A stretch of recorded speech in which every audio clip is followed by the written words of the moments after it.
So I'd like to make some really big news, but those people are going to miss it. So I guess I'll have to hold on the news. Hint, hint. No. Well, thank you, Shane, for inviting me here today. And I come here today to speak out for freedom, specifically internet freedom. I come here today to speak out for free speech and civil liberties. And I come here today to speak out in favor of the transition of the U.S. government's stewardship of the domain name system to the global multi-stakeholder community. And lastly, I come here to speak out against what former Administrator John Newer has so aptly called the hyperventilating hyperbole that has emerged since ICANN transmitted the consensus transition plan to us last March. Protecting internet openness and freedom has been a key criterion for the IANA transition from the day we announced it in March of 2014. The best way to preserve internet freedom is to depend on the community of stakeholders who own and operate, transact business, and exchange information over the myriad of networks that comprise the internet. Free expression is protected by the open, decentralized nature of the internet, the neutral manner in which the technical aspects of the internet are managed, and the commitment of stakeholders to maintain openness. Freedom House reported recently that internet freedom around the world has declined for the 5th consecutive year. And its prescription for defending internet freedom is to encourage the U.S. government to complete the transition to a fully privatized domain name system. What will not be effective to protect internet freedom is to continue the IANA functions contract. That contract is far too limited in scope to be a tool for protecting internet freedom. It simply designates ICANN to perform the technical IANA functions of managing the database of protocol parameters, allocating IP numbers, and processing changes to the root zone file. It does not grant NTIA any authority over ICANN's day-to-day operations or the organization's accountability to the stakeholder community. The transition plan goes beyond any authority that NTIA or the U.S. government has today by enhancing the power of stakeholders to ensure ICANN's accountability. For example, the U.S. government today has no ability to reject an ICANN budget or to remove an ICANN board member, two of the newly enumerated community powers. Extending the contract, as some have asked us to do, could actually lead to the loss of internet freedom we all want to maintain. The potential for serious consequences from extending the contract beyond the time necessary for ICANN to complete implementation of the transition plan is very real and has implications for ICANN, the multi-stakeholder model, and the credibility of the United States in the global community. Privatizing the domain name system has been a goal of Democratic and Republican administrations since 1997. Prior to our 2014 announcement to complete that privatization, some governments were using NTIA's continued stewardship of the IANA functions to justify their demands that the United Nations, the International Telecommunication Union, or some other body of governments take control over the domain name system. Failing to follow through now on the transition or unilaterally extending the contract will only embolden authoritarian regimes to intensify their advocacy for government-led or intergovernmental management of the internet via the United Nations. Former Homeland Security Secretary Michael Chertoff and retired Vice Chairman of the Joint Chiefs James Cartwright recently noted in Politico that rejecting or even delaying the transition would be a gift to those governments threatened by a free and open internet.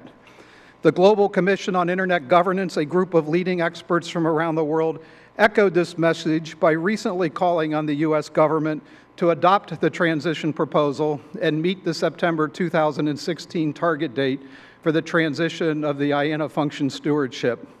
Failure to do so, the Commission said, would send the wrong message to the international community, increase distrust, and will likely encourage some governments to pursue their own national or even regional internets. Over the past 2 years, the global internet community, comprised of businesses, technical experts, public interest groups, and governments, has engaged in one of the most compelling demonstrations of a multi-stakeholder process ever undertaken. The transition plan is a thoughtful proposal that was developed through consensus over 2 years by hundreds of stakeholders around the world. Stakeholders spent more than 26,000 working hours on the proposal, exchanged more than 33,000 messages on mailing lists, held more than 600 meetings and calls, and incurred millions of dollars of legal fees. Given the intensive level of effort that went into constructing the transition plan and obtaining support for it from all parts of the ICANN community, it is no surprise that the community supports the transition and wants to see the United States follow through on its longstanding bipartisan commitment to privatize the domain name system. Now, I realize that the transition raises many important questions, and the most important ones are the ones we asked in March of 2014 when we laid out the criteria for the transition. We said then that the plan must support and enhance the multi-stakeholder model of Internet governance, maintain the security, stability, and resiliency of the Internet DNS, meet the needs and expectations of the global customers and partners of the IANA services, and maintain the openness of the Internet. And in addition, we said we would not accept a plan that replaced NTIA's role with a government-led or intergovernmental organization solution. Upon the community's completion of the plan in March, NTIA led an intensive interagency review to ensure the plan met these criteria. And on June 9th, we found that the plan satisfied each and every one of our criteria. We also evaluated the proposal against relevant internal control principles as recommended by the U.S. Government Accountability Office. We separately engaged a panel of corporate governance experts to review the accountability proposal, and these experts concluded that the proposal is consistent with sound principles of good governance. Despite the open and transparent 2-year process that developed the plan, the many pages of documentation provided by the community to describe and support the plan, and the exhaustive review we conducted, misperceptions and outright misrepresentations about the plan continue to circulate. And I would like to use the remainder of my time to correct the record on many of these claims.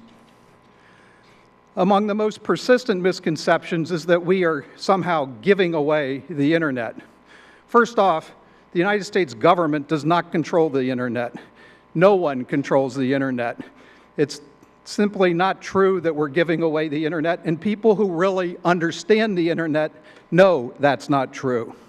The Internet is a network of networks that operates with the cooperation of stakeholders around the world. The only significant operational change required by the transition is to end the largely clerical role that NTIA plays in reviewing updates to the root zone file. Even more extreme and wrong is the claim that we're giving away the Internet, and we're giving it away to Russia, China, and other authoritarian governments that want to censor content on the Internet. No one has set forth even a plausible scenario as to how that could happen, and the fact is it simply will not happen as a result of completing the transition. Within ICANN, the transition proposal does not expand the role of governments vis-a-vis other stakeholders. The bylaws retain the prohibition on government officials serving as board members, voting board members. The role of governments in ICANN policymaking remains advisory. Under the proposal, governments will continue through the Governmental Advisory Committee to provide input to the board in the normal course of business, and as currently is the case, the board is free to reject GAC advice. Today, the board does give special consideration to consensus GAC advice, and the transition proposal codifies and strengthens current practice through a bylaw change that defines consensus as agreement to which no one formally objects. Now, it is true that under the proposal, the threshold for rejecting such advice does increase from 50% to 60%, but given the codification of consensus in the bylaws, this standard only applies to advice from governments to which no government, including the United States, has objected. The GAC has the potential to participate in the empowered community, but only at a level commensurate with other stakeholders.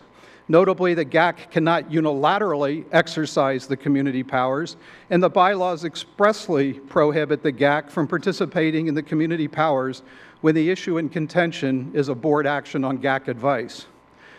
Some argue that authoritarian countries are not going to give up their goal of having governments control the domain name system, and that the United States is daft for thinking that this transition will change the views of those countries.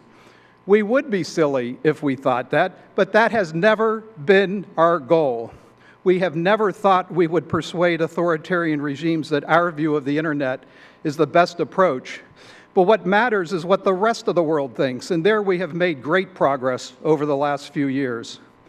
At the ITU's World Conference on International Telecommunications in Dubai in 2012, 89 countries joined in a resolution to expand the authority of the ITU relative to internet issues. The United States was in the minority that day.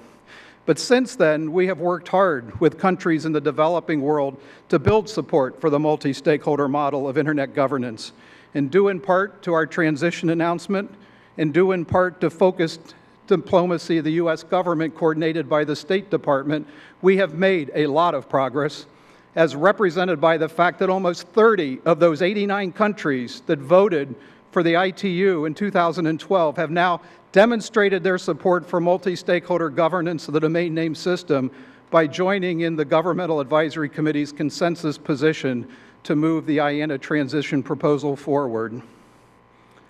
Another claim making the rounds is that the transition plan is a radical proposal that is being rushed through by the Obama administration.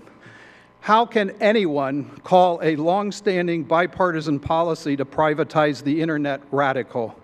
The direction to privatize goes back nearly 20 years. The community spent 2 years to develop its plan.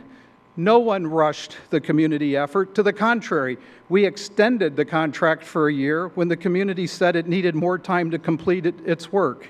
Nothing is being rushed here, and to suggest otherwise is to ignore the facts. Another false claim is that ICANN will move its headquarters abroad once the transition is complete and flee the reach of U.S. law. However, this ignores the fact that the stakeholder community has spent the last 2 years building an accountability regime for ICANN that at its core relies on California law and on ICANN to remain a California corporation. ICANN's own bylaws confirm that the principal office for the transaction of business of ICANN shall be in the County of Los Angeles, State of California, United States of America. ICANN's board can't change this bylaw over the objection of the stakeholder community. Additionally, ICANN's articles of incorporation already state that ICANN is organized under California nonprofit public benefit corporation law. Changes to the articles of incorporation now require support of a 75% majority of the empowered community. ICANN is a California corporation and will remain so. Other claims keep popping up, and I don't have time today to correct every misstatement being made about the transition. For example, after living for 2 years under an appropriations restriction that prohibits us from using appropriated funds to relinquish our responsibility, whatever that is, for the domain name system, it is now asserted that this restriction prevents us from even reviewing the transition plan. Yet this claim ignores the fact that at the same time Congress approved that appropriations rider, it also directed us in specific language, quote, to conduct a thorough review and analysis of any proposed transition, close quote, and to provide quarterly reports on the process to Congress. In the last couple of weeks, I've heard new concerns about the possible antitrust liability of a post-transition ICANN. But again, this ignores the fact that ICANN has always been and will continue to be subject to antitrust laws. I could go on, but let me close with some observations on the multi-stakeholder process. There's no question that within ICANN, the last 2 years have strengthened the multi-stakeholder model as it is practiced there. Moreover, the accomplishments of the process at ICANN are serving as a powerful example to governments and other stakeholders of how to use multi-stakeholder model to reach consensus on the solutions to complex and difficult issues. However, as we work toward completing the transition, we must recognize that the multi-stakeholder model will continue to face challenges, and it's extremely important that we all remain dedicated to demonstrating our support and respect for the multi-stakeholder approach in all the venues where it is used. We do not show respect for the multi-stakeholder process when we wait until the process is over and the community has reached consensus and then propose a 2-year trial of the plan without ever asking the community to consider such an option. We do not show respect for the multi-stakeholder process when we do not even participate for 2 years and then afterwards say we preferred an option that the community considered and rejected. Closer to home here at IGF USA, we need to respect the process by working to expand participation beyond the Beltway and to support the inclusion of new stakeholders on a nationwide basis in an open, transparent, and inclusive manner. This kind of growth requires a strong foundation, which is why NTIA supports the work of the IGF USA's new Sustainability Working Group. This group is working to develop a governance structure to guide the organizational process and to ensure that there is diverse, inclusive, and multi-stakeholder engagement. In closing, thanks to all of you for your interest and involvement in IGF USA and in the IANA transition. And I want to particularly thank those of you here today who actually contributed your time, effort, and creativity to reaching consensus on the IANA transition plan. Your hard work and dedication have been truly inspiring to all of us. Thank you for listening.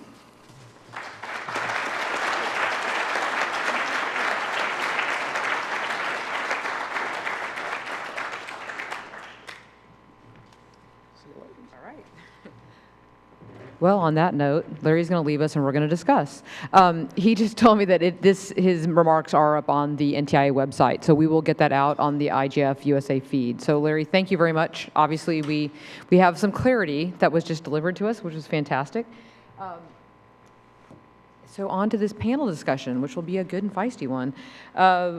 Over here, I have Steve Del Bianco, who's the Executive Director of NetChoice, Gordon Goldstein, who's the Managing Director and Head of External Affairs at Silver Lake, but also wearing his hat today as the Adjunct Senior Fellow Counsel on Foreign Relations. Sorry, I said that out of sequence. John Newer, President and Founder of JKC Consulting and former Assistant Secretary of NTIA. Christian Stout, Founder and Executive Director of the International Center for Law and Economics. Baron Soka, President Tech Freedom. And Jonathan Zook, President of ACT. And I guess I got you guys in order there. So Larry had a few things to say there. One of the things that Steve mentioned is that we just very quickly go, no go, stop, how do you want to go? Because we had a sense that Larry was going to have some discussion about this. So Steve, since you have been a very active member of the CCWG, I'm going to let you go first and just sort of react to Larry's comments. Thanks, Shane. So we're at a fork in the road, right? Delay, defer, or accept the deal. And Yogi Berra said, when you come to a fork in the road, take it. So there's my answer, take the deal. We used the leverage of NTIA's announcement to do this transition, to obtain accountability measures over ICANN, the corporation, that NTIA never dreamed of and that we've never had before. In fact, Larry Strickling was quite surprised when we insisted on an accountability track using the leverage of the transition itself. It wasn't anticipated and embraced by ICANN, but we used, the community came together and used this leverage to force these accountability measures through. They allow us to challenge the corporation, to spill the board of directors, to block their budgets and bylaw changes, and those are powers we've never had before. A 1 or 2 year delay, does that make any sense? I have to say, at least Senator Cruz has the courage to say that his plan is never give up the U.S. government control over IANA. He overstates the upside and doesn't appreciate the fallout, but at least he's clear about his intentions. Those who would say that we need a 1 or 2 year trial run have to understand that there's no likelihood that this empowered community will test these new powers or spill the board in any significant way over a 1 or 2 year period. Those are extraordinary measures that will only be invoked in extraordinary circumstances, and they won't occur in the next 2 years. So the 2 year delay must be about relitigating or getting something they didn't get the first time around. And the consequence of reneging on this 18-year commitment and the 2 year community proposal are significant. And the consequences occur mostly, we'll discuss it later, but mostly in the Middle Earth governments, those between us and Russia and China, who will lose confidence in the U.S. sticking to the multi-stakeholder model. Thanks, Steve. That reminds me that part of why we have this really heated discussion and debate about this is because a lot of this is partly proxy fight for things that are kind of the known unknowns as how the internet runs. So as for those of you who don't spend as much time about this as some of the people on this panel do, that might explain why there's just a lot of passion about this discussion. So Gordon, as somebody who doesn't live and breathe this every day, as some of the rest of us do, we'd love to hear your kind of perspective on what you think. Thank you, Shane. It's wonderful to be here with this distinguished group, which has fostered so many important discussions about the future of internet governance. I'd like to take a somewhat broader perspective on this and address an aspect of Larry's remarks, which I think are critically important. Larry acknowledges that the challenges to the multi-stakeholder model are certainly going to continue, regardless whether this transition is effectuated or if it's not. I think that's a critically important point to focus on in the larger geopolitical context. The debate about the control of the domain name system preceded this decision to effectuate this transition. The debate about the control of the DNS system is absolutely going to follow this transition, whether it's implemented or not. This debate goes back at least a decade. It took its most dramatic formulation in December of 2012, as Larry notes, with the collapse of the wicket, the wicket in Dubai. The world split into two blocks at that time, 89 versus 54, and it was all on the role of the UN system and the multilateral system overseeing critical aspects of internet governance. We've seen continuity in this theme leading up to WSIS +10, when the non-aligned movement, or the G77 plus China, made a submission that articulated a very heavily focused alternative paradigm of internet governance, focused on the multilateral system, in sharp contrast to the multi-stakeholder system. And just as recently as June 26, the presidents of China and Russia issued a joint communique reiterating that goal with respect to the future of the so-called information space and internet governance. So regardless of what is decided in coming weeks and months, ICANN and the domain name system will continue to be a rich strategic target. And that's why when we get through this conflict around the partisan debate now on this question, I hope that we can try to restore the degree of bipartisan consensus that existed on this issue and that was captured after the wicket when we had two unanimous resolutions in the House and the Senate that codified a single American strategy on the internet rather than a Democratic strategy or a Republican one. Thank you. John, welcome back to the party. The one guy who has had to put pen to paper on this specific issue. Was it MOU to JPA? That's right. Okay. There is a lot of disagreement and dispute sometimes around these issues, and it has regrettably sometimes drifted away from the bipartisan consensus there once was. I think we can all agree in Larry's comments, quoting me was when he was at his best. Highlighted, noted. I'm joking, but to Gordon's point on the one-time bipartisan nature of this really is a transition that has crossed several administrations. I signed the JPA, which was the transformation from the MOU, which was the original agreement of the United States government. But you can go back and look at these documents from their inception. Every iteration, the preamble, the articulation of the purpose of the agreements between the United States government and ICANN, between NTIA and ICANN, was for the express purpose of agreeing to the mechanisms and formats by which we transfer the DNS to the private sector.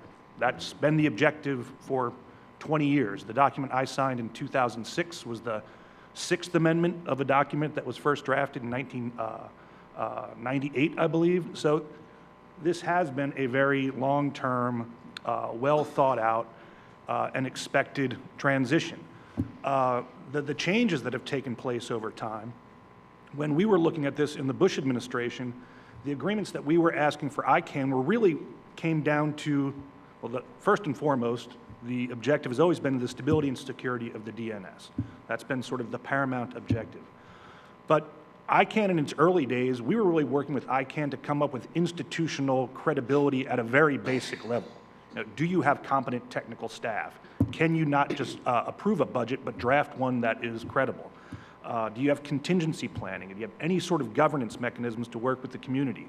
We worked through that for a long time. What we've gotten to finally is the community itself articulating what are the things that we want, that we're going to require when the U.S. government has stepped out and there isn't this steward that is asking you these questions about, how do you keep your house in order?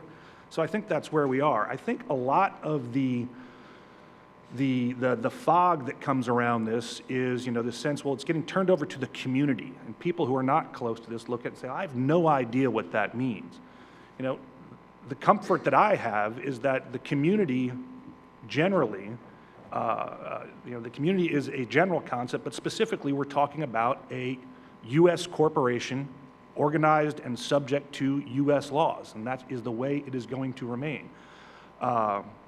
Specifically California nonprofit laws. But I think, and I agree very much with Gordon, that we should not be naive, though, that when this transition is complete, that those entities, those governments, those parties that have been moving for a much more government-centric, intergovernmental oversight and regulation of the DNS are going to go away. They're not going to go away. So that's why the best defense against that, however, is a successful, accountable ICANN operating under the bylaws that have been negotiated and are being adopted. And more importantly, for the people who have been involved in this debate to stay involved in this debate. And you've got the empowered community, I guess, is the new group. One thing you can learn about ICANN is any acronym that you have has an expiration date. There'll be a new acronym that describes precisely the same thing that we were talking about 18 months ago, but it's different now. But the people who are close to ICANN, who have contractual relationships with ICANN, are going to stay close to ICANN. But I think it's important that the companies one step removed, who may not be intimately involved in the operation of ICANN and the DNS, but are absolutely reliant upon a free and open internet, keep paying attention to these issues, that policymakers keep paying attention to these issues, that we don't allow our focus to drift away and 5 years from now find out that the bylaws haven't been, the community's not taking advantage of the bylaws, and that there's a slow evolution away from what is being contemplated right now. So I have comfort in the way things are going. This is a transition that's been going on for a very long time. This is the logical outgrowth of decisions that have been made across multiple administrations. And like I said, I get comfort in that, but I do encourage everyone to bridge the transition and stay as focused and as involved in our mutual desire for a free and unfettered internet, at least as focused as we are now after the transition. Thank you, John. Christian, as somebody who's been probably looking at this more from a document perspective and the legal outcome and not as much the human touch and been in the 18,000, I'm going to get all the data points wrong there. I'd love to hear your perspective on this. Sure, thanks, Shane. Also, I'd like to thank you for attempting to give me a raise, but I'm an associate director at ICLE. Oh, sorry. The executive director is Jeff. I'm You going can to give pass along kudos the to- message that I yeah. deserve a raise, though. Noted. I appreciate that. So I want to start with a few points of agreement. I don't think this is about giving away the internet. I am in favor of the transition, generally speaking. And I think that for the most part, a lot of the accountability work that was done to date has a lot of promise and looks like it took seriously a lot of the concerns that people had and processed that. And if you actually read the 220-something pages of the bylaws, you'll see there's a lot of thought and care that went into it.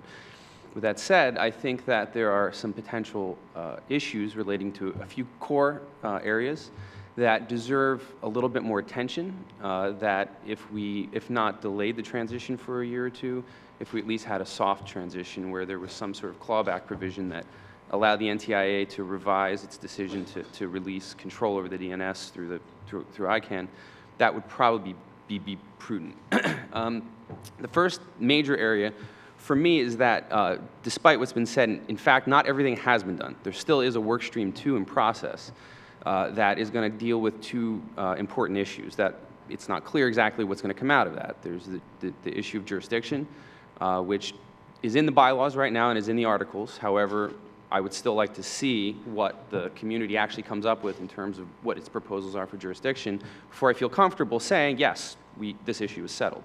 Because as Larry noted, this is a California corporation. Everything in those bylaws hinges on the fact that it's a California corporation. If there's something that could change anything about that status or the law that's applicable to it, that changes the calculus of all the accountability provisions that are inside of those bylaws, which is tremendous. Another major area is that I believe, and there was a lot of discussion on the accountability list on this topic, that there's ambiguity in the mission statement. The mission statement has language which explicitly says something along the lines of ICANN or post-transition ICANN won't be able to do content regulation on the internet, which broadly speaking I'm in favor of. But at the same time, there's something that ICANN has had in its registry and registrar contracts to date, and which I believe should continue forward, which are called public interest commitments. And what these are contractual clauses that ICANN puts into its agreements with the registries and registrars, which says that essentially you're not allowed to, or you need to make sure that the DNS is not used for illicit purposes. So, for instance, if you discover that there's a number of domain name operators that are selling illegal drugs or are engaged in widespread piracy, you need to shut them down in some fashion. It's a minimal compliance with legal authority. The way that the bylaws were currently written, those public interest commitments, the PICs, are actually grandfathered in the current bylaws. And at the same time, right before that, the bylaws explicitly say there's no content regulation.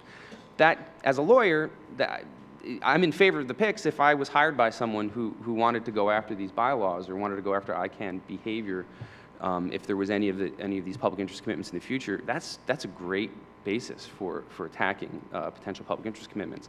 And the reason why I think this matters is because the actual real threat to the operation of the DNS, in my opinion, is not if you wait 2 years, say for argument's sake, we decide to wait 2 years. I don't think there's going to be a massive movement around the world to take over the DNS. What I think will happen if you don't have these public interest commitments and ICANN looks like it's being used as a tool for illicit behavior throughout the world, you give governments a really strong argument to say, you're not doing your job. You're allowing human trafficking. You're allowing the sale of illegal drugs. You're allowing the theft of property. You're not capable of handling this problem. This needs to go into the UN. This needs to go into the ITU. And that's a major concern for me. And one of the things in Workstream 2 that I think plays into this is that there needs to be there's a discussion in Workstream 2 about how human rights should be incorporated into the bylaws. Currently, it's essentially stubbed out in the bylaws, and what goes into it will be the result of Workstream 2. Maybe nothing. Maybe something important. Maybe there'll be something in the way the human rights provisions are written that gives interpretive lenses to the way that preamble works in such a way that a court would look at it and say, yeah, actually, you're not allowed to prevent illicit use of the DNS. That's something that's outside of your scope because of the way this is written. I don't know how that would work because it's not written, and that's my point. Waiting a year to find out what comes out of Workstream 2 doesn't seem imprudent to me. I think we should transition, and I'm very in favor of privatizing things. I believe in civil society running more than the government runs. But I don't think letting this go, that the internet theoretically is going to be around for 1,000 years or more, hopefully, in some fashion. Like this is the future. Waiting a year and putting some provisions in for NTIA to make sure that things are going well based on the output of Workstream 2, I don't think is a problem. So that's my position. Great, thank you. And Barron, you've been a bit recent to this discussion, but I think what we've seen from some of your dialogue is that you still have concern about what's going on here. So do you want to take some highlights on that? Yeah, so just for the record, I was more involved in internet governance and ICANN issues back in 2009 and 2010. And I have not been involved for the last few years. And so when you heard Larry complain about people dropping in at the last minute who were not involved, a lot of those remarks were directed towards me. And I understand Larry's frustration, but let me clear up a few things. I'm not against the transition. Like Christian, I find much to agree with what Larry has said. I think there is a broad consensus here that the U.S. government should transition its role. And as Larry said, the best way to protect internet freedom is to depend on the multi-stakeholder community. I could not agree more. My point, though, is that I am not sure that we have done enough to make sure that we have actually empowered that community to stand up for itself and to hold accountable and to ensure that it will be transparent the way that ICANN as a corporation operates, right? So I think we need to distinguish here between a few things. So the multi-stakeholder model, that term, means relying on stakeholders in the community, making sure they can exercise control. That is not the same thing as ICANN. And even the term ICANN is ambiguous. Are we talking about the community that is involved? Are we talking about the board? Or are we talking about the leadership of the organization? Or are we talking about the corporate form itself? So my concern is a fewfold. First of all, first and foremost, that substantively we haven't actually empowered the community adequately. And it is in this respect that I think the transition is being rushed. You can spend 18 years moving towards something and then 2 years with people working on it furiously and still be rushing it if you are operating on an arbitrary political deadline, if you are trying to get something done before the election, and if you are ignoring concerns about how it is being done simply for the sake of that timeline. That is rushing. And there are concerns that need to be addressed before that happens. Now, I would highlight as chief among those, since Larry called me out by saying that it's not defending the multi-stakeholder process to drop in after 2 years of not being involved and advocate for something that was never proposed. Well, the number one thing that I'm advocating for is the thing that the community asked for, which was to have membership rights under California law. So many of you, I'm sure, know that there are two kinds of corporations, nonprofit corporations. Most of them have members in a lowercase m term, so it's very confusing. But in a legal sense, they're fundamentally different. So category one is you're a member, you give money to the organization, you get to vote for the board. And under California law, if the organization's based there, you have certain rights to have to approve things that the board does. You get to look at budgets and things like that, okay? That's one model. The other model is what is more commonly called the self-perpetuating board, which is just as cronyistic and potentially rife with abuse as it sounds, although easier to run. And that's a model where you have members, they're people who give you money, but they don't have any legal rights. Now, the community asked for a membership model, and not only did the board roll them over, the board crossed its, or the leadership of the organization, perhaps I should say, which is again a different thing, crossed its arms and said, not only are we not willing to do this, if that's what you want, we're just not going to push for this transition at all. We're just going to take our ball and go home, which is, of course, a ludicrous claim. I mean, and the fact that the community essentially fell for that and rolled over really should give us all pause and should make us question whether the community is cohesive enough to operate effectively. I mean, the fact is that we're talking about designing essentially a constitutional system. And if we're going to do that, we have to look at lessons of centuries of constitutional design, at the entire art of political science, whose chief lesson is that institutional structures matter most when you have, on the one hand, diffuse and disparate communities who are trying to come together to reach majorities, to be able to do things like reject things that the board or the organization has done. When you pit those against concentrated interests tend to win every time. And so I'm simply saying that I think that it is naive to assume that this process is going to turn out just fine and dandy, because as Christian says, we're not talking about the next 3 months or the next 10 years, we're talking about the next 1,000 years. And the decisions we make about the constitutional structure for dealing with that really matter. And I'll say one final thing. There are a handful of other legal questions that we're going to talk about today, some of which Larry alluded to, others of which we have not even begun to address, that simply will not be resolved until after September. The Government Accountability Office has been asked to look into the question of whether the domain names service management function constitutes government property. They haven't answered that question yet.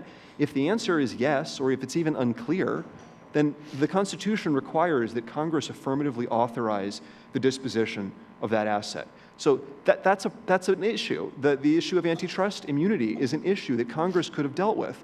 And this administration, this is where I'll stop, this administration, can now point to Republicans on the other end who are saying crazy things and talking about this as a radical giveaway and comparing this to the Panama Canal. But let's remember Newton's third law, right? For every action, there is an equal and opposite reaction. And frankly, the administration is reaping precisely what it sowed. They decided that instead of actually sitting down with Republicans and working through concerns with them and bringing them on board for how to do this, they would give them the less than 24 hours notice, tell them that there was something going on the next day, and if they wanted to stop by and talk to NTIA, they were welcome to do so that they could claim that they had given Republicans an opportunity to know what was going on. I'm sorry, but that doesn't cut it. The administration has circumvented our democratic constitutional process here in a way that I can only compare to what happened on Title II, where the administration decided that they were going to get something for political reasons. They didn't understand the details. They didn't care. When the president gave his big speech, he didn't even know which Title II we were talking about because the details didn't matter to the White House. And I fear that that is precisely the situation that we have wound up with here, where the good people at NTIA, who I'm sure do know and care very deeply about the details, have been put in an impossible situation of being on this arbitrary political deadline driven by the White House, which is more interested in recovering the credibility that it lost because of the Snowden revelations and its refusal to do anything about reforming American surveillance, and sees this as the way to deal with that. No lack of passion. Jonathan, you've been involved in this dialogue in ICANN for quite some time, and the first time you actually took to the microphone at an ICANN meeting, you said that you appreciate people that have the confidence to do the New York Times crossword puzzle in ink. Are we at an ink moment yet? Well, Shane, that's a great memory. From 2005, my first ever speech in a public forum at ICANN had to do with the signing contracts and then changing the terms of them after the fact and things like that. And I said I had a lot of respect for people that acted with the confidence to finish the New York Times crossword puzzle in ink as opposed to in pencil, where every time you make a change, it's smudging what you've done before and things like that. And I suppose in some ways we really have reached that moment. I mean, I really appreciated Larry's speech, and whenever he wasn't quoting Mr. Newer, he was quoting me for the rest of the speech, I think. So it's left me with very little to say in some respects. I think it's a, I think of having been on the committee that worked on this accountability framework, the so-called CCWG, if we made a mistake, it might have been producing too big a document. Because, you know, as I remember from grade school playing dodgeball, being a big kid meant that the guy on the other side didn't need to be very accurate to still hit me, right? And so if you give a couple of lawyers a 200-page document, they're going to find things wrong with it. There's just no question, right? Regardless of how much effort and time that you put into it. But the thing about that, if we look at what we were really trying as a community to accomplish in so-called Workstream 1, in other words, trying to accomplish prior to a transition, it was about giving the community the last word. Fundamentally, that was what we were trying to accomplish. So everybody put in every pet peeve they've ever had about ICANN. Steve Delbianco came up with this enormous list of stress tests of everything that could possibly go wrong, and we tried to address it all. And we managed to get some of them pushed to something called Workstream 2, but we were still trying to come up with sort of an idea of absolutely everything that could be accomplished. And it's interesting, Barron mentions constitutions, because it reminds me a little bit of the European Constitution of, you know, I ended up delivering to everybody's home a document that was, you know, thousands of pages long, and wondered why everybody didn't read it over the weekend and vote for it. But the truth of the matter is, with this sole designator model, and we can go back and forth about whether the board rolled the community or not, we gave the community the last word in the ability to remove individual board directors, to spill the entire board, and a number of enumerated powers that are equivalent to the ones the community wanted out of the membership model. So in other words, we got rid of whatever the downside consequences were of the membership model and put those powers in place in this plan, but fundamentally gave the community the last word. And why that's important is because this notion of reform was not meant to end at this point. It's meant to be a continuous process of reform, and the inner workings of ICANN were meant to continue as they always have, which is the community developing policy from a bottom-up process and presenting consensus advice to the board for policy changes for the organization. And it's meant that that's meant to continue indefinitely, the 1,000 years that Barron's referring to, which I think is very optimistic that we'll be talking about the DNS in 1,000 years. But after 18 months on the CCWG, I have to concede that it's possible. But the truth of the matter is it was meant to be a continuous process. So everything that you're worried about was going to happen no matter what document we put in place.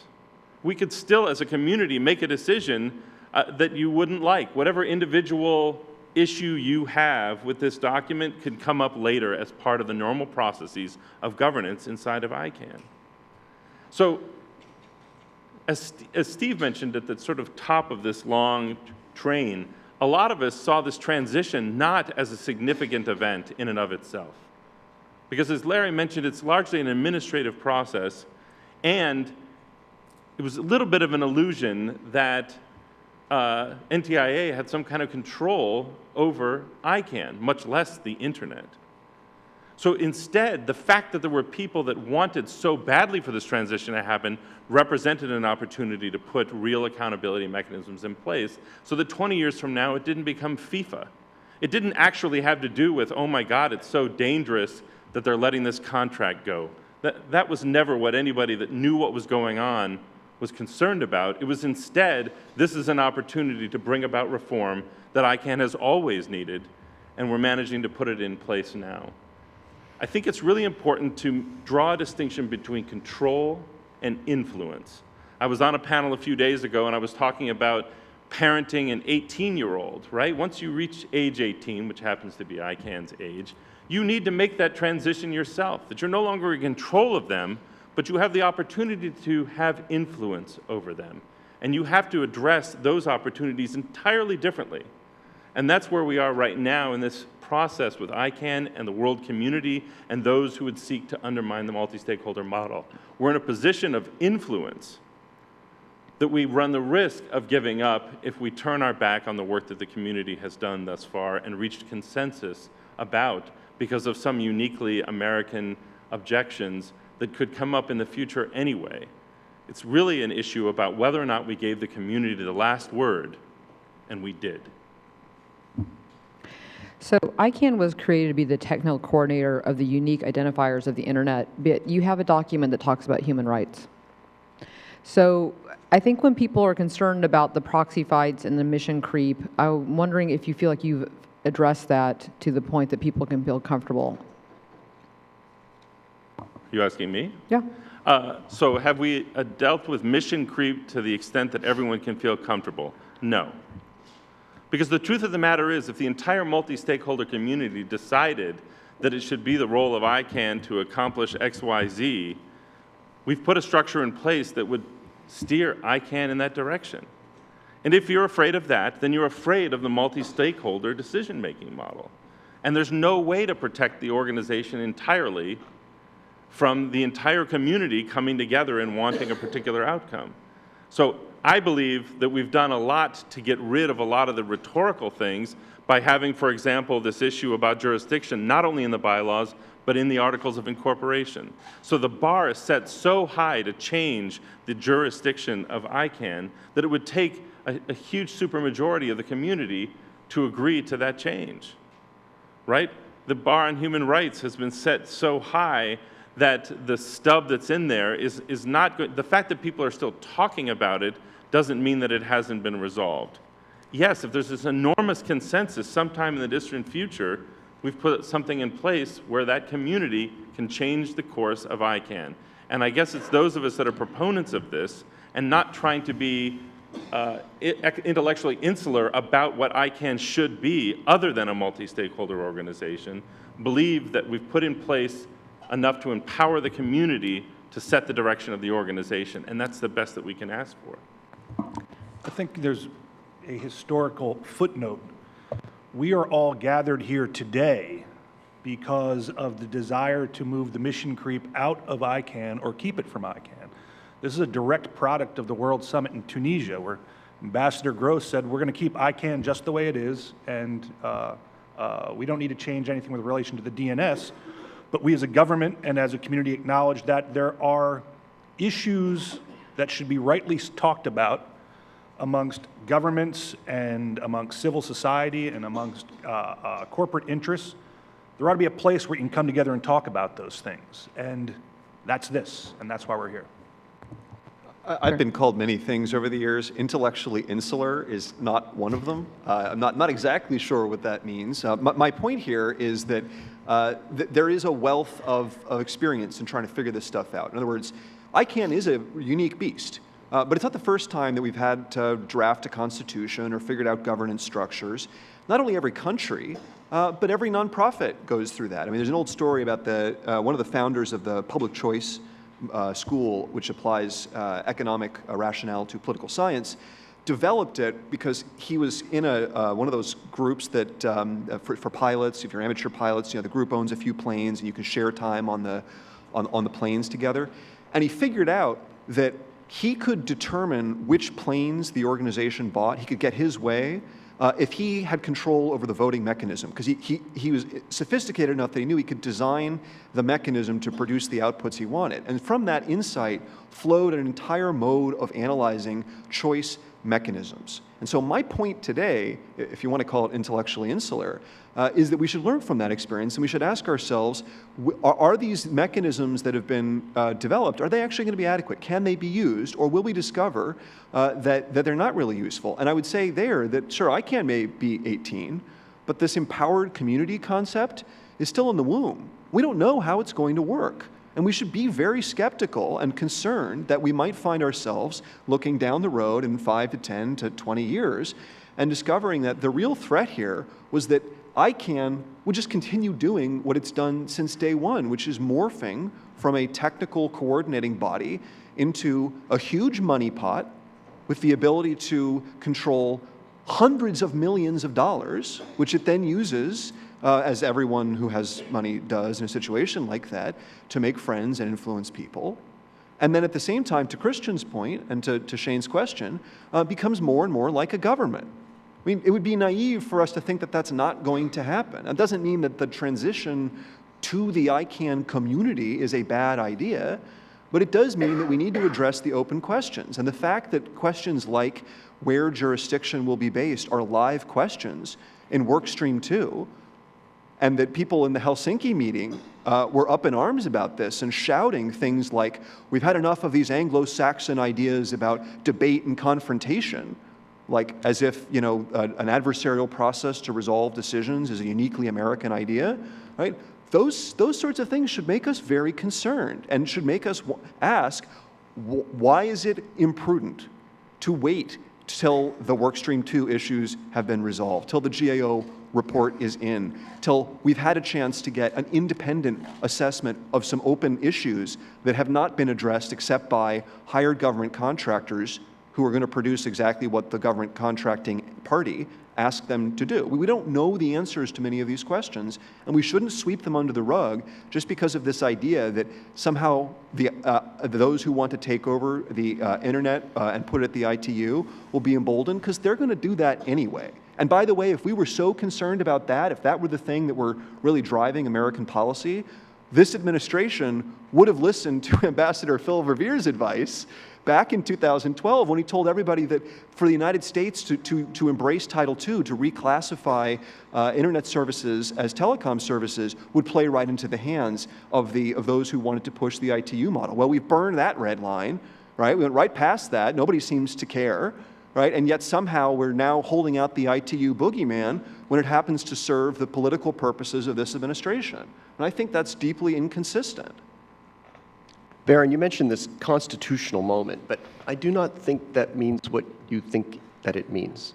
In 1787, after lots of negotiations, the constitutional moment brought us the Connecticut Compromise, which the states approved, but it punted on the tough question of slavery, and it deferred the toughest thing ever, the Bill of Rights. It deferred it to Workstream 2. I think the Founding Fathers coined that phrase, Workstream 2. And when they did this, Workstream 2, they did not ask England to retain control or have a clawback while they tested the articles of impeachment, which were in there. I mean, were they going to wait until we impeached a president to figure out whether the Congress could come together and actually exercise the powers that the Constitution gave them? Because look, when the Founding Fathers had a constitutional moment, they went for constitutional momentum. That was more important to them, knowing that they were giving themselves the tools to face future crises that would occur and move ahead and establish that mechanism.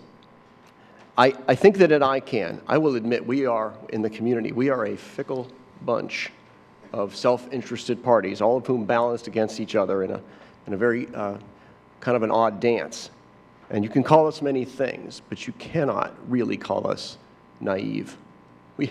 We have worked with ICANN, the corporation, and its lawyers, the contract parties, and all the different interests in ICANN, so we knew what the risks were. That's why we developed nearly 40 stress tests, which looked at what would happen if incredibly clever lawyers brought lawsuits under imaginative and creative new interpretations of law. What would happen if there was a financial crisis or that the DNS itself became irrelevant because of some other technology? That's what the stress tests were about. And the stress tests did not seek to actually prevent the risks and stresses. All they said is, let's look at the way the corporation reacts to these risks and stresses and be sure that the community can hold the board accountable and challenge the decisions that they made.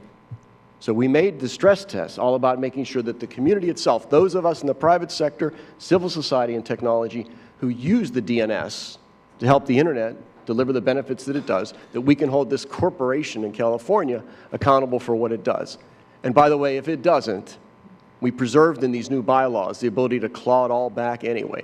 The three customers, the names, the numbers, and the protocols, if they feel like ICANN can't deliver on the simple task of propagating a decent route, we can take it back and do it on our own. So ICANN is not indispensable. We were, if anything, we were not naive about that. And we have built into this plan the ability to claw it back and take it over if it's not sufficient to just sack the entire board of directors.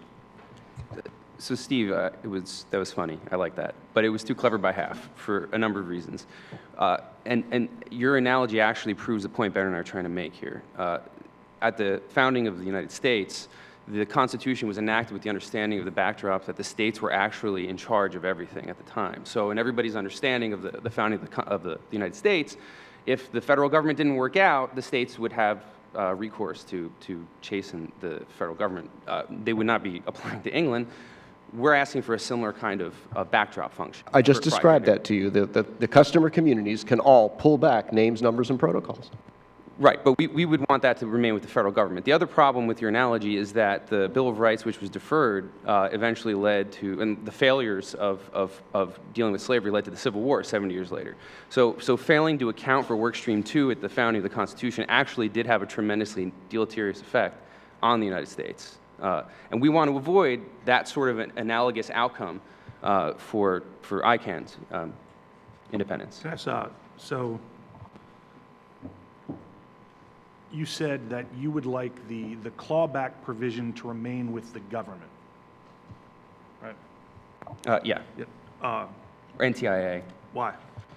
Well, the NTIA currently, and the federal government currently has, through NTIA, currently has the ability to revise the terms of its contract with ICANN if necessary, to deal with ICANN. It's a tremendous leverage over, so for instance, it remains leverage right now over potential takeover from other countries. If they wanted to come in and take over the DNS, the United States being essentially the backer of the DNS is a tremendous negotiating position. That fails to exist when ICANN is completely independent. And if we don't know that ICANN actually can run independently without the problems that Barron noted and that I've been noting, that's a problem.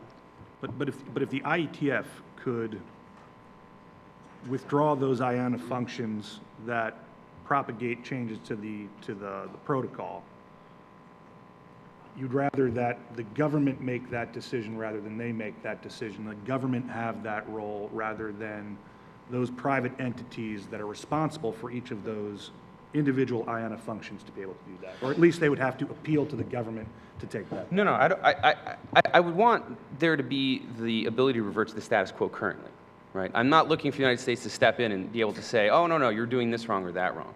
What we'd want to be able to do is basically have a reset button where if it turns out that despite all our best efforts in this 2-year compressed period, we made some mistakes that lawyers and governments are able to capitalize on, the United States can say, okay, that did not work. We're going to try something else. Let me jump in here. There's an important point being made here that I often try to make to Republicans, which is that at the end of the day, you're quite right. The technical community could just take its ball and set up another server, and this whole thing could move. That is absolutely true. So I always stress that the United States government has to be very careful not to overplay its hand here.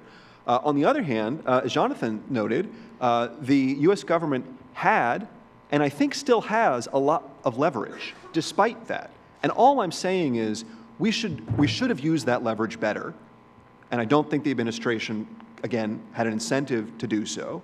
And we could still use it better now. And the question is, how do we do it in the most constructive way? And I think there is a way for us to extend the contract. Remember, it can be extended up to 2019.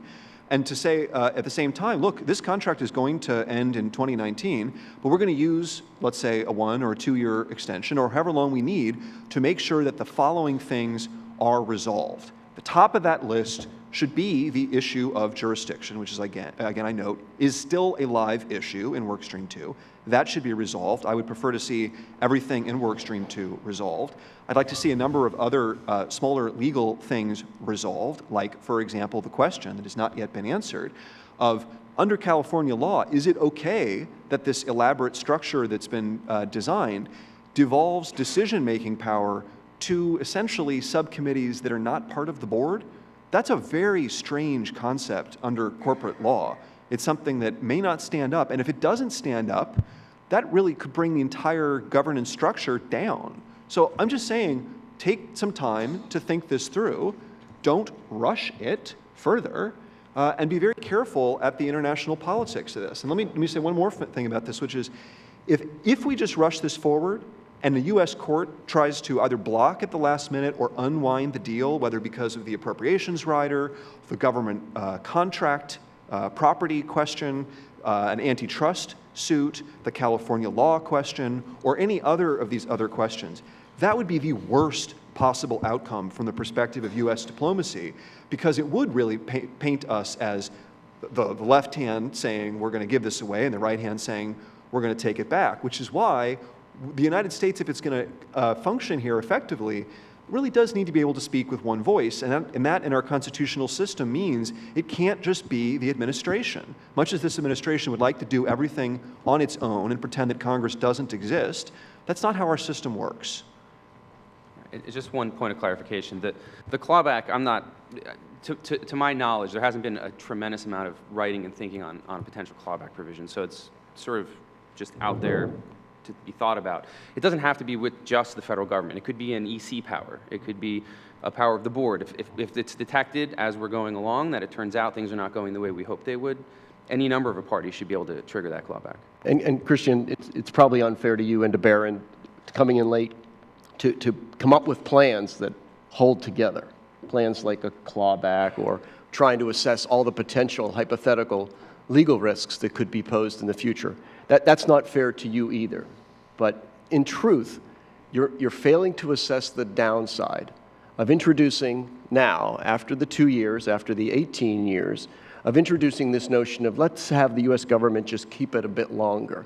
You please understand how that appears to the Middle-earth governments who have backed us, backed the free enterprise and free expression principles of multi-stakeholderism. It appears to them as if, oh, the U.S. government is not going to give up its unique bilateral role on the clerical oversight of the IANA functions. And then what that costs us is that costs us the credibility of those middle governments.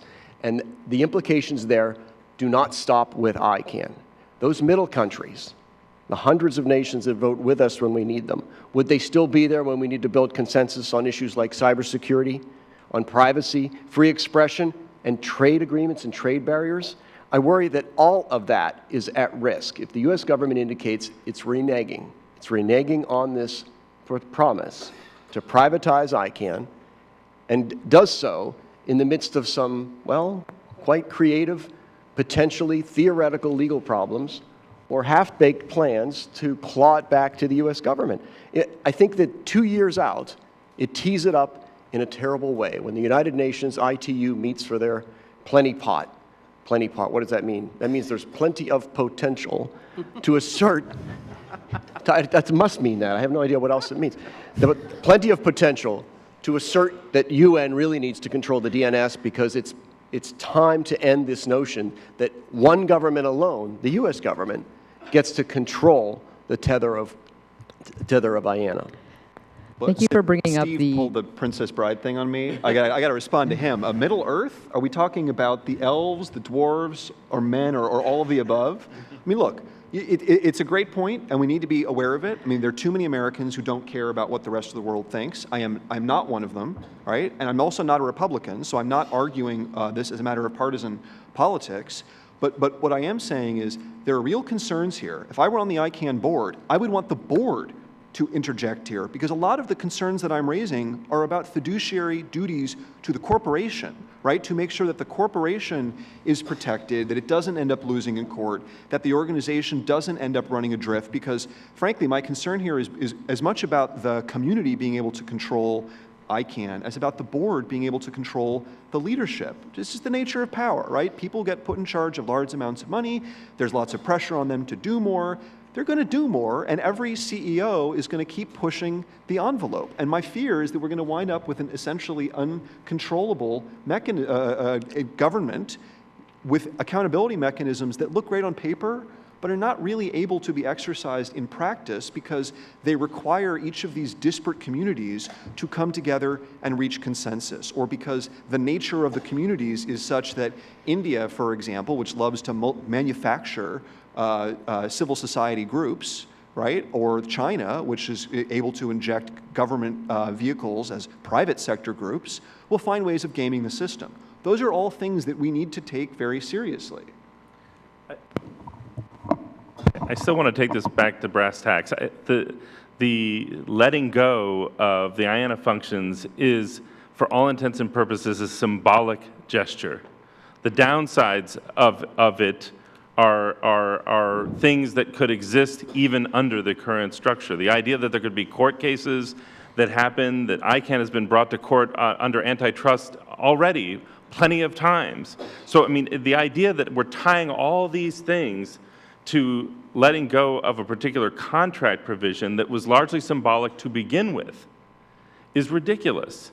The problems, the challenges, the concerns, the fears are all legitimate, and I will say that on the team we did everything we could to look at every one of the scenarios in terms of board governance and making sure that the community was kept within a certain boundaries in terms of what it could do and wasn't taking over power from the board proactively, but instead was able to hold them account. There were countless hours of legal advice to people that were specialists in California nonprofit law that gave input to the community, and this was hashed out a great deal to get to the best possible solution here. So the idea that in the next 2 years we're going to somehow theoretically, because we're not going to exercise any of these powers in the next 2 years, but somehow theoretically we're going to solve problems that weren't solved, I think again is very naive. We're going to solve problems by going through them as they come up, and the community is going to deal with problems as they come up, and there's going to be plenty of things that we don't like that will happen. And we have to be okay with that, but that was exactly what was going to happen now under this IANA contract. I mean, there isn't enough there. There's not enough there to hold ICANN to account, and so the power of making this process go through and creating a diplomatic environment in which we're doing what we've always promised we were going to do, and supporting the consensus work of the community as a whole is the way forward. The idea that we're going to outthink them. Part. Right. But Jonathan, but even the things you're talking about, Barron, are not new. Yes, I personally would have preferred a membership model, but there were many in the community that were concerned about their ability to incorporate in order to become members. So it wasn't just some question of the board rolling the community. There was a lot of concern within the community about that model that was resolved by coming up with a single designator model. So we can, that's a debate all in of itself, but the point is single designator isn't something that was manufactured out of whole cloth. That exists too, and the specific powers, transparency, access to the budget, et cetera, that are afforded to members by statute are now afforded to the single designator, to the empowered community, by virtue of fundamental bylaws. Except with different defaults, like the ability to approve, to reject is not the same as the requirement to approve. Well, and the fundamental bylaws have the requirement to approve. The Articles of Incorporation changes to that, which is where jurisdiction lives, by the way, in addition to the bylaws, has a power to approve. So, yeah, part of that question is, again, you're talking in circles, Barron, because the power to approve had the potential to disrupt board power. The power to overrule and to challenge and to go through an appeals process within ICANN was more in fitting with good corporate governance than some of the things that would have been in place under a membership model. Again, I was a fan of the membership model, so I mean, I'm not trying to be an enormous apologist, but there were certainly those in the community that were nervous about it. And we found a compromise that dealt with the objections that were raised, but still preserved the powers that were most important for the community to have. Can I ask you and Steve a question? Okay. Gordon, did you want to get in on this, or do we want to go to question number 2? How long do we have? How long does this session go? I'm running the next session too, so let's see here. We should go ahead.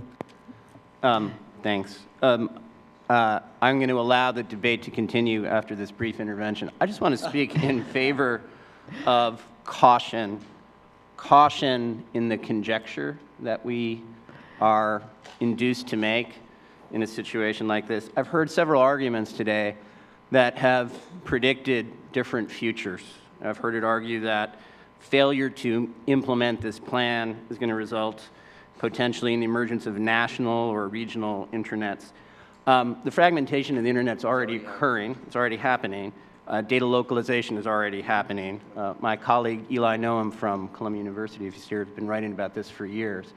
I've heard it argued that failure to act is further going to motivate countries like China to advance the multilateral model. As I argued previously, that preceded this debate. That's going to absolutely follow this debate. So I think we should exercise some degree of humility in projecting confidence in our conjecture. And I'd like to register that I think Barron's question is an entirely legitimate one when he asks is the community in the future going to be as cohesive enough and unified enough to adequately defend its interests? I certainly hope so, but I wouldn't necessarily make a conjecture on what the composition and the dynamics of the community will be a decade from now. It could all be quite different, which underscores the stakes of this contract and the stakes of this transition. 10 years from now,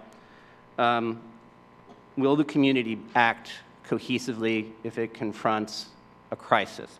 10 years from now, will there be any aspect of this question of jurisdiction that compromises the vision of the accountability framework? 10 years from now, are we going to have an adequate solution to the technical administration of the internet? And will an entity as reliable as VeriSign still be executing that function? These are all real questions, and there's no one on this panel, certainly not me, who can provide any certainty that our conjectures are going to hold. So you bring up a bigger question, which goes a little beyond the IANA function itself, even though, Steve, you touched on it, which is why did we even get into this? A lot of people didn't even know the IANA function existed until Snowden, and we felt like, a lot of this went public on how the internet runs and what the U.S. government has to do with it. So the geopolitical question of what's at stake and the concerns and, the fragmentation, what control do we have, and what do we think we should be doing as the U.S. government if it isn't just the IANA function? I mean, there are other points that you guys want to make on, how do we keep freedom, the things that we hold near and dear as, Americans that we feel like we have taken abroad with the way that the internet runs? Are there ways to make sure that those continue to be part of the, the bedrock of the way the internet is facilitated? Go right ahead. Okay, that's great. Yeah, the answer to the end of your question is we better start looking at means other than the DNS to try to preserve free expression, free flow of information, and free enterprise around the world. We better look to things like the trade agreements we discussed in this morning's sessions TPP, and so on, to the extent that we can enforce those trade agreements to preserve free expression and erode barriers to new entry in e-commerce. But as far as the broader questions, I think that the best arguments, geopolitically, the best argument that I've heard for doing this transition is coming from Barron and Christian, and even from Gordon, when they articulate hypothetical future questions, conjectures, and potential problems.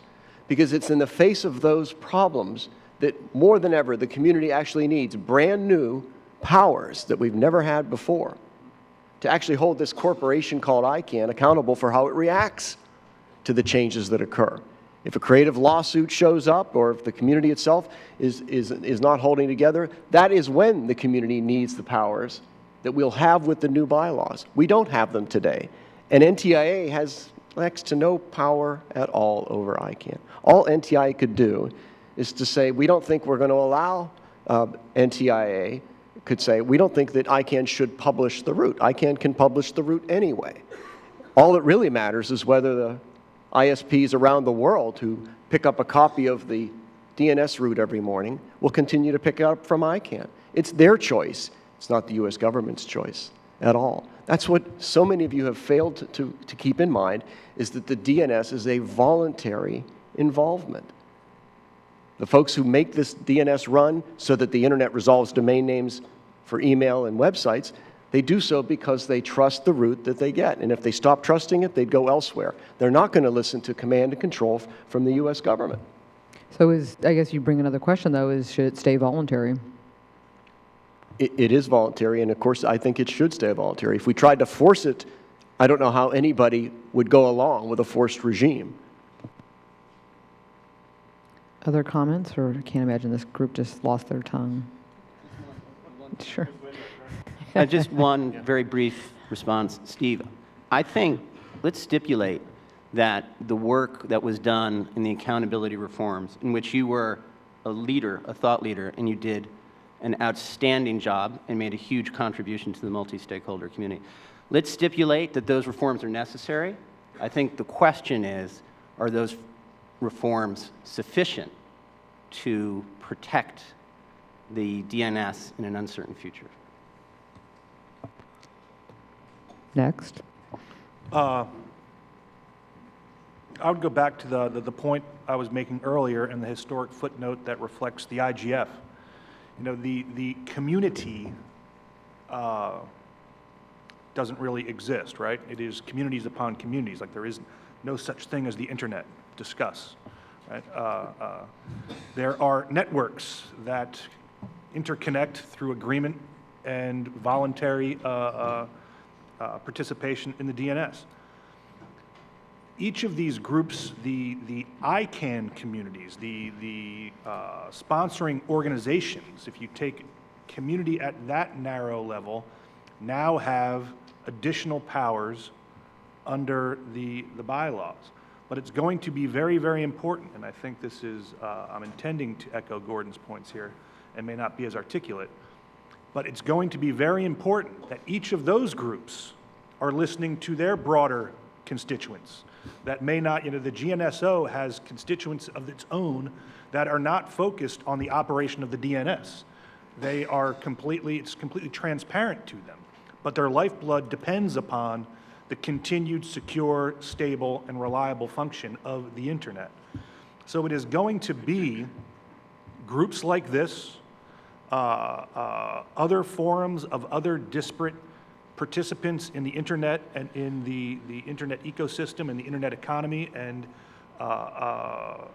civil society and governments who are going to have to remain vigilant and focused, and keeping ICANN accountable, not necessarily directly through esoteric legal mechanisms that have been negotiated over this period of time, but by staying involved with the different groups that they have that ultimately participate and flow into ICANN. So it's going to be a long-term process, but it's also going to be reflective of an unbelievably diverse collection of incentives and interests and participants that's ultimately going to make this thing continue to work in the voluntary fashion that Steve rightly points out that this is all entirely, this works because we say it works. It works because we agree it works.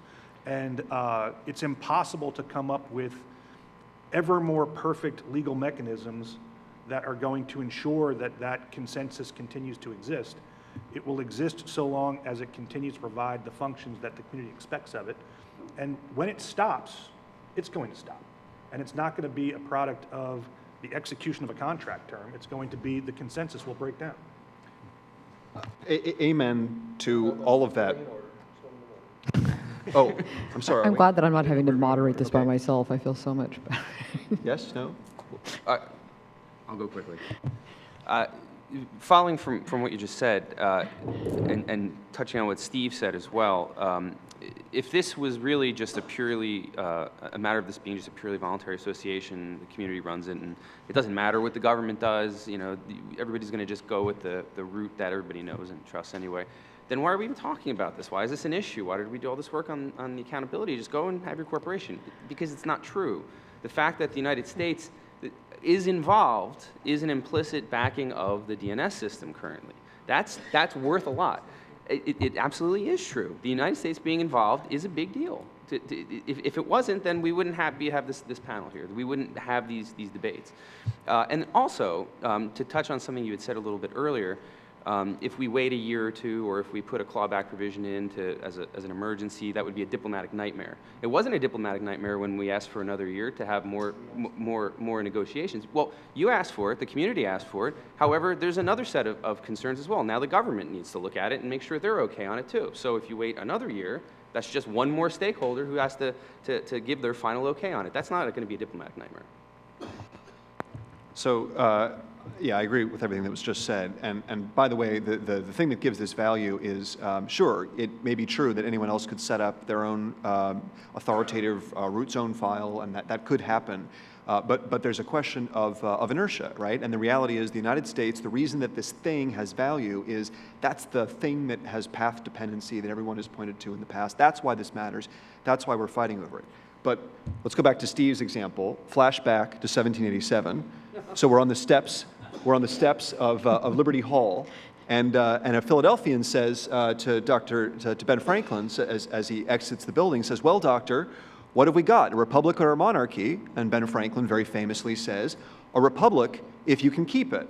Right? So I absolutely echo the points that were just made, that at the end of the day, we are designing a governance structure, and that no amount of lawyering and better contract terms will give us the perfect thing in the future, because those things are not durable in the long term, right? It's ultimately civic virtue and participation and the nature of the people that are involved that matters. And yet, it's still true that we have every school in America has a political science department, because institutional design and organizational structure really matter. And the constitutional moment, the thing that I pointed back to, is just one example, but to me the most telling, about the issue of the membership model, is that the membership, the community, the organization asked for something, didn't get it, and the board rolled them over. That should trouble us in and of itself, but there were important differences. I mean, under a membership model, for example, you get the right to approve the budget and all bylaw changes, right? Those are important differences. We went down one path. There are other decisions we're making that are going to change how the organization works in the future, and I just cannot emphasize this point strongly enough. ICANN is not a scrappy little nonprofit that has a bunch of engineers that does technical coordination. ICANN has hundreds of millions of dollars at its disposal. ICANN is in partnership with a company, VeriSign, that has its valuation of about $9 billion, depends on getting its .com contract renewed. The US government, as far as I can tell, just agreed or is about to agree to renew that contract in order to get ICANN to VeriSign to shut up and not raise concerns about this transition. I mean, in other words, the dynamics of what's going on here are very complicated. It's not as simple as the community came together and everyone negotiated and they kind of got more or less what they wanted, and we should just assume that that's going to work going forward. It's more like, if you think back to your political science class in college, where there's that annoying guy who just says, well, you know, democracy is whatever people, you know, come up with, and that's the democratic will, and we should just be happy with that. right? Well, I guess in some really perverse sense, that's democracy. That's what the Athenians thought of as democracy, as a really nightmarish form of government, right? But we don't have a democracy in this country. We have a republic. And a republic is a system that is designed to diffuse and transmute expressions of general will, however that happens, to avoid bad results and to channel them through decision-making mechanisms that tame the passions of the process, that keep special interest at bay, and yet we still live in a country where tiny diffuse interests get to screw everybody else. That's why we have sugar subsidies and protective tariffs and any number of other things, right? So we just have to keep that in mind as we go through this process. And then, this is the question I was going to ask Jonathan and Steve. Yes, you're right. We're not going to be able to test these mechanisms if we don't have a trial period. So why not have a trial period? Why not, instead of simply extending the contract, where admittedly you would not have the full benefit of having ICANN go out and try things, why not put them out there and have those things tried, but then have the ability to claw back so that there is something that stands behind the community to back them up if it turns out that there's a need for further negotiation or if work stream 2 goes awry. So before you answer, Jonathan, everybody knows this will never be the last word, but we are running a bit over, so you are going to be the last comment on this panel. And I want you to know that I do have people texting me wondering if they should go get Gatorade because they're worried about how long this is going to go. Finally, an advantage of being at the end of the alphabet, I guess. I've been going for that for, lots of years. I think one of the word that keeps coming up is, that I'm hearing at the table is the U.S. government being involved. And I think I want to key in on that because I keep hearing it, because nothing about this is about the U.S. government not being involved anymore. And if I could be a little bit critical, as I've been known to be over the past 10, 11 years that I've been involved in the ICANN community, I don't think that the U.S. government's stewardship of ICANN is really where it shined. We talk about it a lot, and I always thought they should have asked for more in every one of those joint project agreements, the memorandums of understanding, et cetera, and the affirmation of commitments at the end. I thought they were all kind of weak sauce, frankly, right? And I've said that for the last 11 years. And I get why that was the case, but everybody could leave them voluntarily if they wanted to. None of them were hard contracts, right? And they didn't really ask for enough, which is why we needed this effort to put an accountability framework in place. It's not a governance framework because we already had that, and it's been kind of working, basically. But an accountability framework, an ability to hold the management and board of ICANN to account. And that's what we had to put in place. And I think in some measure, the U.S. government is culpable for the absence of such a mechanism existing before now. Where the U.S. government has shined, however, has been as guardian of the multi-staker process and of ICANN. It's fighting for it in the UN and the ITU and other international fora. It's about diverting efforts to move ICANN functions into ITU towards something called the IGF that we're all enjoying today. Those are the efforts where the U.S. government has shined and where they will continue to do their best work. They've also will continue to be involved in ICANN via the Government Advisory Committee, where we have now enshrined a veto for the U.S. government. Remember from the very start, I think it was Larry's speech where he said, we've now enshrined that consensus on the part of the Government Advisory Committee is a recommendation without objection. So if what we're looking for is ongoing influence of the United States in ICANN and in its processes, we've enshrined it. We've enshrined a veto for the U.S. government.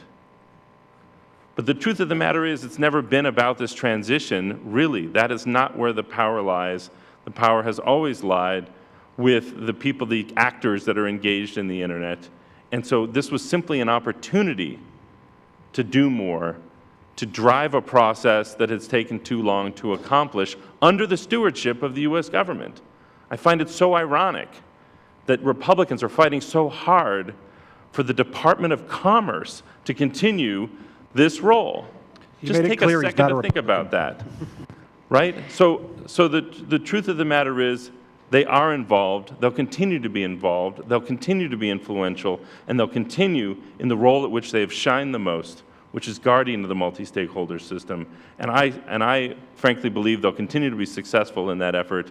And what we've instead done is put real accountability mechanisms in place that are far more sophisticated and nuanced and workable than anything they had by removing the IANA contract. So to quote Nilmani Rubin's tweet during the session, this is one of the best, most passionate panels ever. IANA transition is a hot topic.